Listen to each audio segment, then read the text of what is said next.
This is the Balanced Advisor Podcast with Dr. Travis Perry, helping financial advisors like you achieve balance in their lives. Hey there, everyone. Welcome to another episode of the Balanced Advisor Podcast. I am your host, Dr. Perry, and I'm joined with Lesli Doares. She is a marriage and family therapist, and she's had a lifelong curiosity about what makes marriage work. After 20 years as an LMFT and marriage coach, as well as almost 40-year marriage, she has found some answers. Lesli equips men to build a super marriage that has a passionate, authentic, and true partnership. Welcome, Lesli, to the show. Thanks so much. I'm glad to be here. Absolutely. You know, I went back and we looked at some of the notes. Lesli and I got in touch. It was probably about 6 or 7 years ago when I was on her podcast and radio show. So it's been fun to reconnect. She's doing some amazing things, and she has a book coming out we'll talk more about here later in the show. But we like to give this first part to you, Lesli. Tell us, how did you get to become a therapist for men, and this idea that, you know, you really want to help and equip men to have a stronger marriage? Well, you know, I went to graduate school and got my master's degree in industrial organizational psychology. And then that was in the early 90s. And then we had this recession. So it was like, well, that's not going to work. And, you know, I moved to a place where there even wasn't any industry. I had a child, whatever. So then when my husband and I finally decided to settle down, I was looking for something to do. And I kept thinking, you know, and by that time I was really interested in doing family counseling, that kind of thing. And I just kind of fell into the marriage and family therapy program at East Carolina here in North Carolina. And so I started working. And one of my first clients was she was brought to me when she was 6, and she was anxiety. Well, of course she had anxiety. She was the proverbial rope in her divorced parents' tug of war. And I was like, I cannot give anything. There's no way to give this child skills. She's stuck. So that started my working with, okay, so if I want to help her, I need to help her parents, which means I need to help their marriages, which means it just kind of turned into this snowball effect. And so I've been working with couples for many, many years, and came to see that there was an imbalance, that a lot of the men that I worked with I'd ask them what they'd want, and they would tell me, I want my wife to be happy. Great. You can't do that. But that's really, and a lot of times women misunderstand what it is men are doing. And so I really wanted to rebalance. We're talking about balance. So I really wanted to rebalance, because there's a lot of information and support around relationships for women, and not so much for men. And if we want to have successful marriages, we cannot ignore 50% of the population.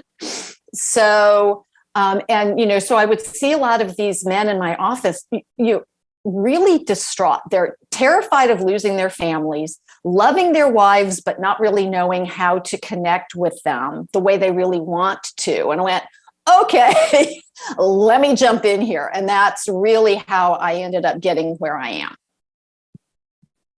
Well, but you're the new Dr. Laura, right? In my mind, for men, because I always felt like Dr. Laura, like I grew up listening to KNX 1070 News Radio, Los Angeles. Like I grew up with that. My dad was a plumber. We'd go out on jobs and he would listen to the radio, and it was always talk radio, and she was always on in the afternoon.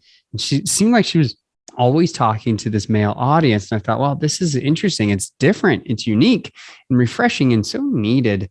We know that obviously, yes, females are in the industry. Financial advisor industry is actually growing. That population is growing for female advisors, but it's typically 80 to 85% male audience, which makes us a great fit to talk about this today for our financial advisor listeners.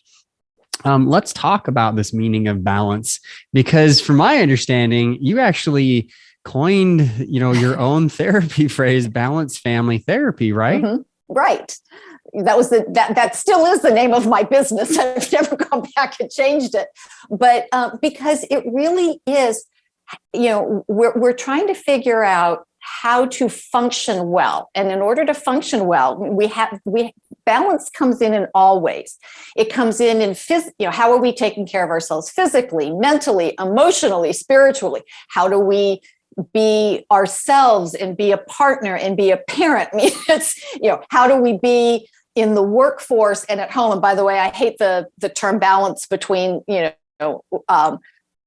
work and life, because work is part of life. I mean, just like, stop that. It's and it's not about being equal. I think that's where a lot of times people get stuck, that it's like, I have to spend, 8 hours here, 8 hours there, 8 hours. It's like, no, we do that, we're never going to make it. But it's really, where do we feel most grounded and centered and strong? And usually if we're anxious about something or worried about something, that's a idea that maybe something's a little out of whack. And so to me, balance is kind of what you need when you're riding a bicycle. It's like, okay, we're moving forward, we have to turn corners, we're going to hit the bumps in the road. How do we stay on the bicycle? And so that's kind of my way of looking at balance. Yeah, the great analogy. Everybody has a different definition of what balance is, how they achieve it, but one thing I love is that you mentioned here is, it's where you're strong, like you're very strengths based. Mm-hmm. And you're very focused on like, what is the strength? Where's the rock, part of this? You even mentioned this in helping men, be equipped to build these stronger marriages. So I can tell for you, we line up in that, balance really is living your highest priorities. It really is, whatever analogy you want to look at, it's how we deal with that fluid. It's definitely not an equilibrium. In fact, my book has the disequilibrium on the front of the cover to show that it's not achieving a perfect balance. It's always out of balance. My dad, was a pilot, always mentioned to me, he's like, hey, Trav, we try to set our sights on the destination, the goal, but we're out of, alignment or essentially off balance 90% of the time as a pilot, yet we still make it to the destination. Mm-hmm. We're constantly getting back into that equilibrium, back into that balance, back on track to reach our destination. So I love that. That really hits home.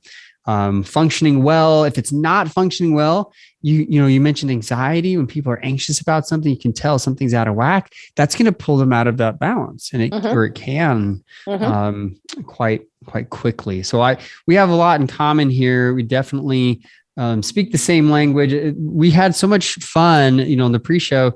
We almost didn't even get to recording this because we just have so much in common about where we come from and how we think about marriage that I really, really enjoy working with you on this. All right. So here's my question for you next. Obviously, male advisors, women, you're listening to this, you're still welcome in this conversation.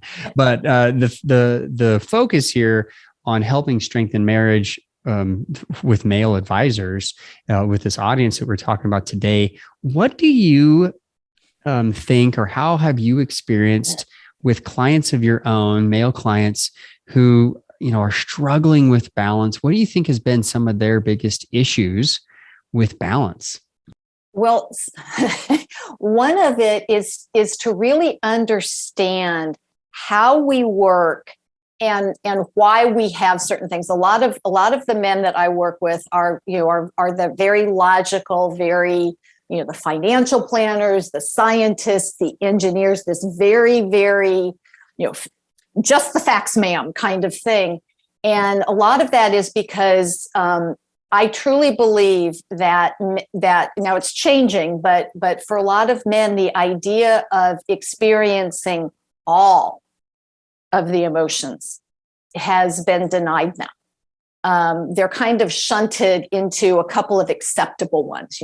Anger is acceptable, and there are certain things, and so they're not familiar with it within themselves, and so when they see it in their wives, it's very disruptive to them. One of the things, it's a huge misunderstanding that women have, is that the reason why men are trying to always fix things is because they think they're superior. No. It tears them apart to see their wives and the people that they love hurting. they actually take it as I have failed her in some way. And so he's trying to, take care of that, bring things back into balance for her, but not having really the tools to do that. And so she misunderstands. And so he doesn't understand her reaction. And so it's this, snowball effect that really takes it out of, off course, out of balance. I don't know what to do. And one of the things, especially with men who are used to being seen as capable and competent and successful, and they feel underprepared in this area, that they would rather not take any risks. They'll do nothing, or they'll stick with what they know versus risking failure. Because the worst thing is, I keep remembering the story that I heard about Brene Brown when she was on one of her book tours, about the man who came to her and said, "Why do you never talk about vulnerability in men?" And she kind of went, and he says, he pointed to his wife and 2 children, and he said, "You see those women over there?" He said, they can drag me, they can cut me off at the knees faster than anything, and I dare not fall off the white horse. And this is a very common thing. Right. So this is really where helping men understand to recognize that emotions are not bad, they're not good, they're just another form of information. But it's like giving somebody a calculus book who doesn't know how to do addition and going, "Okay, go." It's like, I don't know what you're talking about. That's a really good analogy, because it builds on each other, right? Like, that's the math, the logical engineering, financial planning, it builds on each other. But if they don't have the basic understanding of what emotions are and how those come about, and a lot of what I do in helping couples work together with balance, we're in the emotional weeds. Like, we're really trying to help them. So this hits home. Really what you're talking about here, Lesli, is relationship balance. We're talking about how, but from the men's perspective, if they see things that are broken, they want to fix it to get it back into harmony, balance, equilibrium, whatever we want to call the definition, back in track, in sync. That's what intimacy is. True intimacy is the sharing of everything in any form. So that it's really closeness, and they want that. So to redefine, like, I know there's a lot of myths out there, and we could probably spend an hour talking about that, but I think that's wonderful that you can see that. What do you think as a therapist, as someone who's helping other men, engineer types, financial planning types, very logical, maybe less emotionally inclined. Although I would say for financial advisors, here's the difference between financial advisors and accountants. Accountants might be more the logical. And sorry, any CPAs out there listening, we still love you. But I would say that financial advisors tend to be more the relational people pleasers. And that's where I find them getting a lot out of balance, is not only do they want to please their family, but now they want to please their clients. And as their clientele grows, they're like, "Oh, I'm going to lose this balance." And then they try to make it up to their kids and their wife, and that, like, they're good-hearted people who just struggle with the balance issue. So let me ask you personally, what have you struggled with individually with your own definition of balance, of, finding that strength and sticking with it? And if there's, areas that are out of whack that you're anxious about getting back into balance, what do you think personally you've struggled with? Oh, that's a loaded question. Well, one of the things is, wanting to do the best at everything. And it's one of those things that I remember Maria Shriver did a graduation speech where she talked about, you can have it all, just not all at the same time. And, and that's the balance. And so, when it was just me, all I had to think about was me. When it was me and my husband, that made it a little easier. Although I had taken on that new identity. It was so funny because when we met, I did retail. And the first time he saw my name tag as Mrs. Doares, he's like, that's my mother. It's like, it's now also me. So, we have this identity thing. And I think that's, and then becoming a mom. And I remember picking up my daughter from school one day, and all the kids go, "Oh, it's Jenna's mom." And I'm going, "Excuse me, I have my own name. I have my own identity." But that's part of it. That's part of the struggle, or part of the challenge of which hat is on top at the time, because we don't not wear the hats. It's just one takes priority. And so it's about finding that balance between, and again, and I always tell my kids, it's like, especially my son, who's now 29, I don't know how that happened, but whatever. It's like, I tell him, I say, that I love you. I'm not constantly in my kids' business, but it's like, I love you. I care about you. I'm here. I'm not going to intrude. And learning that balance of how much to go into it and how much to pull back.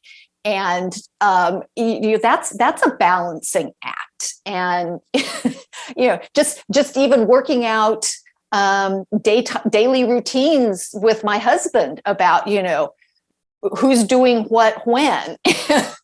We once had a conversation because I was headed off to the gym, and he was like, "Going to the gym again?" And it went, "Whoa, okay, what's this about?" And what it was about was he wanted to work out as well. I said, "Okay, let's just sit down and figure out when that can happen." But I'm not going to, it's like, because I was actually pretty aware of what else was going on, and was this an okay time? Was anybody needing me at that point? And I was like, "No, I got an hour. I can go do this." But that's that kind of balance of trying to figure out, and then also there's some societal stuff, because when my kids were little, I was primarily stayed at home. I mean, when they were in school, that's when I worked, but that was something that was important to both me and my husband. And then of course, it's like, "Oh, well, you don't work." It's like, "Oh my God, right. stop that." Right. Let me pause right there. And from also from the recording too, we're going to do a little edit. Something happened to the volume of your mic, like right in the middle as you were talking about going to the gym. Okay. That sounds way better. I'm not sure what happened, but it started like kind of going out and then it came back a little bit. Okay. So, but I like this idea that you're talking about, and we're going to edit this part out, but start talking about your husband said, "Wait, why are you going to the gym again?" Like start there again. Okay. That's good. That was good. So my husband was like, "Going to the gym again?" And I was like, "Yes." And obviously, because my husband is not a snarky kind of guy, and it's like, okay, there's something going on here. So, it turned out that he actually wanted to start working out. And I said, "Okay, let's sit down and talk about that," because the answer isn't necessarily for me to stop. It's to, how do we find time for you to be able to do this as well? And so that's, that is one of those kinds of things that it's like, oh, warning sign, there's something going on here. Stop, let's take care of it, get back on track. Because a lot of times what people are saying isn't really what they're talking about. 100%. You're such a good therapist, but I mean, this is exactly right. Stephen Ginnup and we had a conversation. I think it was like podcast 3 or 4 or 5, one of those, the early ones. Go check it out. We talk all about health and wellness, and financial advisors really struggle because a lot of them are stuck in front of a desk and now they're on Zoom all day long. Right. And so creating an environment and place for health and wellness. But you mentioned something, priorities. It's like, what hat are you wearing? Are you wearing the gym hat? Are you wearing the boss hat? Are you wearing the mom hat? Or are you an individual? I know a lot of people that get married, they struggle with like, what's my identity? They almost have an identity crisis. Right. And then they have children. They're like, oh, my identity's gone. Right. There is no me, right? Yeah. There is no me anymore. So, but healthy relationships have me and we in them. Because that's part of, the whole marriage and family process, but it's weaving through those, those priorities and helping each other. But what I love that you said is that it didn't become a contentious argument, that you guys sit down and figured out, well, hold on, this just means you want this too. I have found that most of the time when people are complaining or worried about what someone else is doing, it's because they're jealous of something that somebody else has. And we've, as a society, have taken it to the extreme now, Leslie. Like, oh, I'm so jelly. You got to do this, like, right. And sorry for the Valley girl, but it's exactly what's going on. Like it's become a thing to brag about that you're jealous of someone else. Ooh. And I think social media is a big part of it. But if that invades into our relationships and we don't figure this out, it's like, oh, okay, like exactly what you did. We need to balance this part. What we end up losing is sometimes a person who really does need that health aspect. My wife, you know, we had a baby almost 5 months ago. You know, she birthed the baby. You know, I was there supporting, and you know, she's the one recovering. She's the one trying to get back into shape that she wants to be, and she wants to be healthy. She wants to feel good, and she sees me going to the gym all the time. And so, you know, we have conversations about, hey, let's help keep each other accountable, and that's really what the whole process of keep your balance is all about. And that's really, you know, once you achieve balance, you know what your priorities are, right? Now you need to work together as a couple to keep that balance. So I love that you mentioned that. I love that the two of you have figured out how to work through that. What would you say are maybe some things that you've noticed in your own therapy, in your own life that would help men to have balance in their relationship? Like maybe what are some things that you would say, yeah, these are definitely some takeaways, some things you got to think about?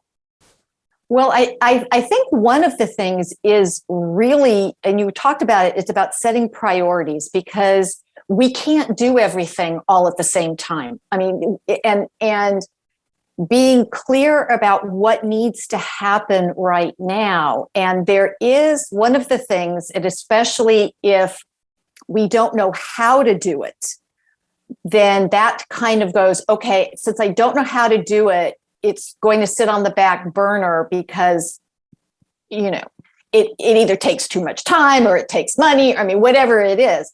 And, you know, and a lot of people don't know, oh, there's simple solutions to these kinds of things, but there's the fear factor. Fear is a tremendous driver. In fact, I will say that fear is the most powerful emotion on the planet. The only thing that can counterbalance it is love, and you need a heck of a lot more love than fear to overcome it. That's how strong it is. And so if I'm afraid of doing something, if I'm afraid of setting a priority, if I'm afraid of sitting down and having a conversation with my partner, if I'm afraid, so even talking about financial planners, if I'm afraid to set hours, if I'm afraid to say, I don't work on Saturdays. I mean, when I first started working, I worked on Saturdays. And then I thought, that is not good for my family. I can't do that. And so I took that off. And, you know, there was this fear, am I going to lose clients? It's like, I may, but I can't, you know, because, you know, and that's that whole balance thing that we're talking about, you know, we have to give the things that matter to us attention. There is a book written a long time ago called 168 Hours, which, by the way, that's how many hours all of us get in a week. I don't care how much money you have, you only get 168 hours. And the author said, you tell people what is important to you by how you spend your time. So if you say, my marriage is important, but I don't spend any time with my partner, it's not really. But it's that fear of, oh, well, if I'm spending time here, I'm not spending time there. Exactly. and it's scary. So we kind of, like anything else that's scary, just stick it in the closet and don't look at it. It won't cause any problems until it comes flying out of the closet one day when we're least expecting it. So good. You dropped some kernels of wisdom here there. I mean, I talk about this in the end of my book. I have one chapter on fear, and it might be the most important chapter of the entire book, because I can talk about what you do with those 168 hours for 150 pages. And I do, prioritize and build an ideal calendar, and then have your spouse help you, because likely if you're a workaholic, this is an actual, diagnosis in the DSM-5 as a therapist. Workaholism is in there. Not all people who work too much are workaholics, to be clear. Right. But I think one of the biggest things that keeps them there is fear. Right. Fear. Well, and busy is a badge of honor these days. It's true. That's exactly right. It's a badge of honor. And as opposed to, why am I doing this? Yes. what is, you know, and, and is it serving me? Is it serving my family? Is it serving my goals? Just because everybody else, which of course my mother would say, my mother's response to, well, everybody's doing it. She goes, well, if everybody jumped off a roof, would you do it too? It's like, okay, thanks, Mom. That's what moms are for, to keep you from jumping off a cliff and roof. And so this idea of does it fit?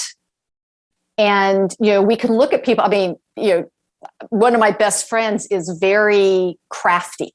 In fact, I was just hearing something about, if you want to spend, build time with your family, do crafts together, go, yeah, not my family.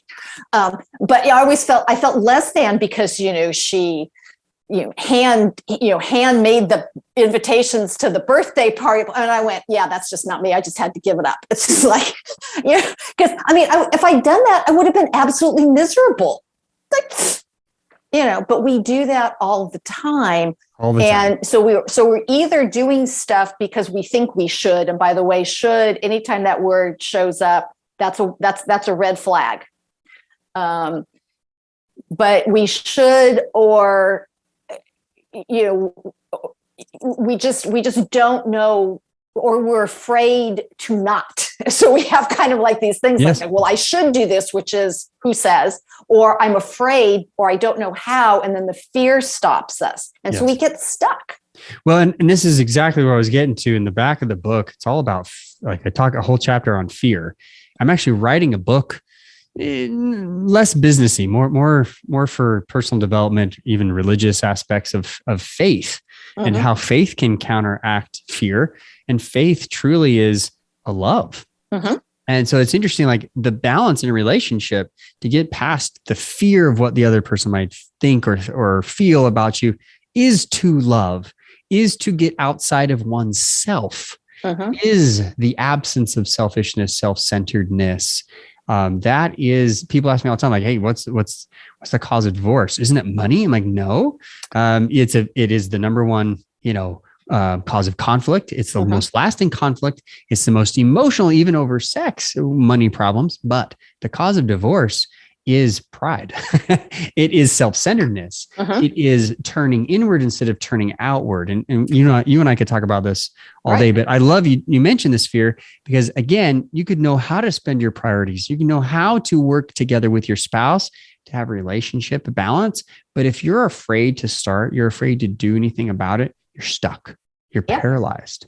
And I think one of the very first things that couples need to do is just learn to do exactly what you did. Instead of turning away from your husband when he's like, hey, why are you going to the gym? Like, turn towards and say, well, what's going on? Like, let's talk about this.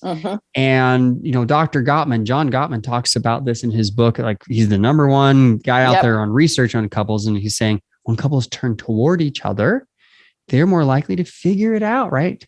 So when you're struggling with balance, it sounds like to me what you're saying, Lesli, is combat fear with love, combat it with turning toward your spouse and really counteracting this paralyzing fear, and get out of that, badge of honor of being busy. But something else that struck me when you said this was, I have found that a lot of advisors, they're actually workaholics because they're afraid to come home. They're afraid to come home to a relationship that doesn't work because they don't know how to fix it, which goes back to your previous point. Have you seen that? Have you seen that in men specifically? Well, yes. I mean, and so it's all part of this about it's risk taking, right? And because here's the problem with love. Okay. The minute you love somebody, you have opened yourself up to being hurt by them. And I can guarantee that whoever you love at some point in time is going to hurt you. Now, the big thing is, are they doing it on purpose? If somebody's hurting you on purpose, that's one thing. That's a whole different thing. But I mean, I can still remember my son was probably 3 or 4 the first time he told me that he hated me. I can still feel the knife wound in my heart. Now, I have inadvertently hurt my partner. He's inadvertently hurt me. And so part of that is when these hurts build up, if we don't have a way of addressing them, then what we do is we pull back and we avoid. And so when my husband made that comment about me going to the gym, it was not said in a loving tone. I mean, it was like, right. Okay, so I could have chosen to get huffy and, about it. And, it's like, but it was so unlike him that it was like, okay, there's something going on here. But that's part of the problem, is that we build up these patterns, we build up these habits, because in our mind, we know my partner isn't going to like this. And so, we do one of two things. We either become overtly aggressive about it, or we do it in secret. And then they find out about it, but we have these stories in our head about, well, this is how my partner is going to react. We don't even give them the opportunity. We have come to that conclusion. We've jumped to that assumption, and we all know what happens when we assume. And so Grandpa told me when I was little what happens when we assume. Yeah. And so we're acting as if this is the truth, when we've never even put it on the table. That's true. But what you mentioned there is, I know it strikes a chord with financial advisors, financial planners. It's about risk management. Yeah.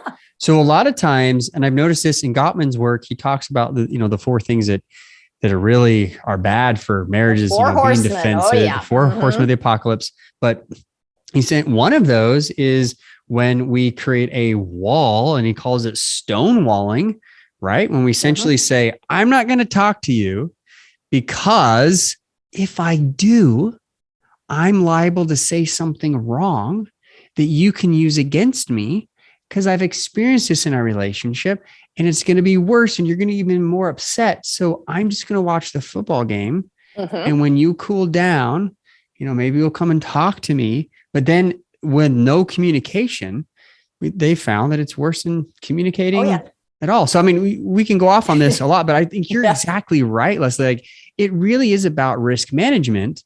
And here we've got financial advisors helping people with their risk tolerance. Maybe we should have a relationship risk tolerance. Oh yeah. Well, maybe we should, look at it. Well, I mean, and this is my, one of my Leslieisms is, nobody has to take a relationship 101 class, and everybody should, because people, I could go downstairs and pull out all the financial books that my husband got to read and all this stuff. And, there's all this, and people go, but relationships are natural. It's like, yes, up to a point. But then after that, what do you do? And in marriage, every romantic relationship you've been in before this one has ended. So how are you going to keep this one going? And, and people don't think there's anything to learn. That's like, oh my gosh. Such a good point. Such a good point. And I think you and I were talking about this in the pre-show. My wife and I went to like a marriage prep class when we were engaged. We went to courses after we were married at our church. She took courses in her degree. I took courses as my minor. Like, there were things that we did that prepared us. We still have problems. Why? Relationships are natural? No, they're not. Like what you just mentioned, like everything else has ended before then. Yet we're expected to just make this work. We've never been married before. We've never had this opportunity, again, in first marriages, right? Right. Mm-hmm. And some that have second marriages, it's even worse, because now they're comparing each other and they have baggage, and we haven't even talked about that. Yeah. We know that, the divorce rate for subsequent marriages is actually higher. Yeah. Because exactly. people haven't, we haven't learned. And here's the thing, and you said this before, and it is so worth repeating. Marriage does not require you to stop being you. Yes. What it does, it invites you to be your best you. One of my all-time favorite quotes, and I think it was by a man named John Barth, is, marriage is our last best chance to grow up. Because learning how to work with somebody else over the years is skill.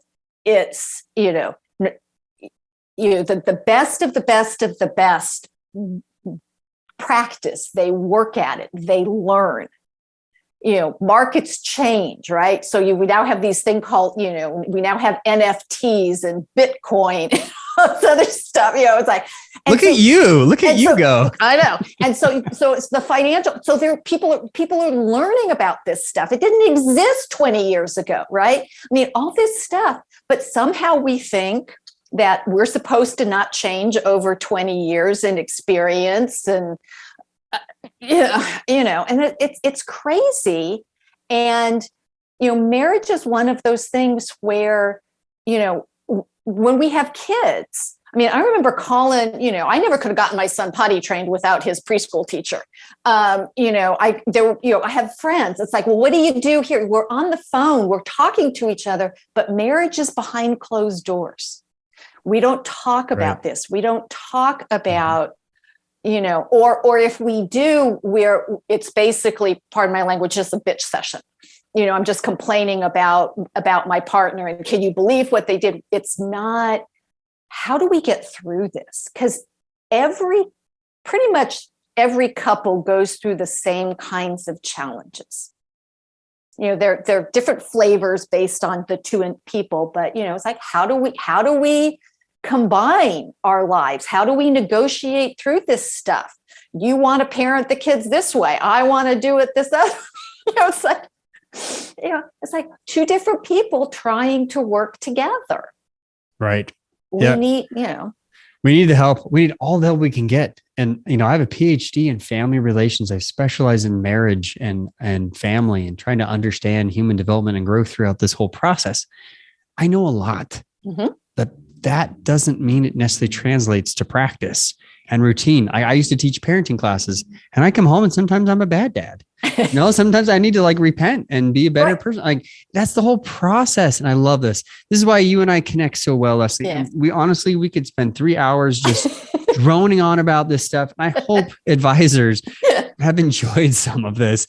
And, men, women, regardless, I hope you've enjoyed this conversation, because we're talking to a female, LMFT who struggles with balance herself and has been there, done that, and had the T-shirt and wrote, has helped her children launch. And the gray hair. Yeah, well, I didn't say it. I think you're beautiful, but that's beside the point. The reality is, this balance struggle is real.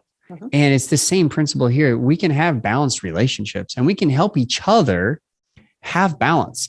That's really what this whole idea of keeping your balance is all about, is being able to do that. Now, if you're struggling and if you have problems in your relationship and you want to reach out to Lesli, how do they get a hold of you? Well, probably the easiest way is to shoot me an email, which is Lesli, Lesli, thank you, mother, no E, at balancedfamily.com. So balancedfamily.com. Yes. That's probably the fastest way, or they can actually go to my website, which is www.theherohusbandproject.com. Awesome. And you've got a book coming out, right? Yes. Yes. She cringes. Oh, it's coming. Well, I love this. And we'll give some more details as that transpires. We'll put that in the show notes if you want to do that. But I know you have a lot of great content. Follow her on social. She's on LinkedIn. A great partner of mine to be able to work with professionally and help, families. If you're struggling, marriages, if you're struggling, it sounds like, going to Lesli, I 100% endorse what she does, what she stands for. I mean, goodness gracious, she has balance in her family therapy practice. Love this. So stay tuned for some more stuff, because Lesli and I have a lot of great things that are going to be rolling out soon at the Make Time Institute. Thank you, Lesli, for being on the show, for your wisdom, your knowledge, and for adding to this literature and this conversation about balance with financial advisors. Well, thanks so much, Travis. It's been great.